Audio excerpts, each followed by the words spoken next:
Le crime a choqué l'opinion au regard de lui et de l'heure à laquelle il a été commis. En effet, il était 22 heures passé le réveillon de Noël lorsque Dem Mamadou a été poignardé à mort par alias Tchello, un compatriote de 16 ans, ici à la station au-delà du carrefour Léomba.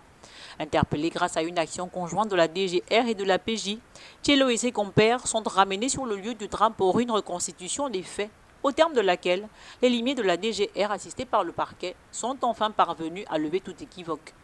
C'est mon ami qui m'a donné l'idée, on peut dire. C'est le couteau de Madara. Parce qu'il me l'a remis. Quand je l'ai aperçu, j'ai traversé la route. J'ai sorti le couteau. J'étais à un pas derrière lui. Il a senti peut-être sûrement ma présence ou il a vu mon nom, je ne sais pas. Automatiquement, quand il se retourne, j'attrape le bout de son téléphone. Et lui, il attrape ma main qui attrape le bout de son téléphone. Il ne pas que je prenne son téléphone. Avant de traverser la route, il y avait d'abord un taxi, une Prado. Je suis passé dans le taxi, la Prado a vu, puisque dans la voiture, la Prado c'était un agent qui était dans la voiture. Donc il a vu mon geste et il s'est arrêté. Ils ont commencé à crier avec sa femme, crier. Moi dans la panique, quand il était en train de commettre l'acte, dans la panique, quand le monsieur m'a attrapé, qu'ils ont commencé à crier, j'ai directement pensé qu'on devait m'attraper. Ainsi pourquoi j'ai lancé le coup. C'est l'épaule que j'ai visé, mais je ne sais pas comment ça a fait. Je ne sais pas s'il s'est tourné, mais s'il a essayé d'esquiver. C'est parti par la poitrine. Et nous arrivons à l'hôtel.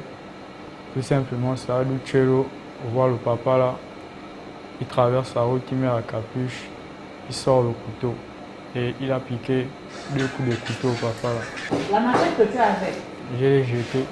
Comme une épidémie dont on ne parvient pas encore à trouver un remède définitif, les crimes de sang deviennent légion à Port-Gentil et au Gabon.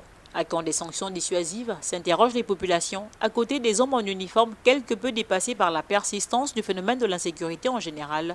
Certains compatriotes, à cet effet, n'hésitent pas à solliciter des autorités compétentes qu'elles ramènent au landau pour les crimes de sang. Tchello et Madara ont été placés sous mandat de dépôt et répondront devant la cour du délit de coup mortel puni par l'article 232 du Code pénal gabonais.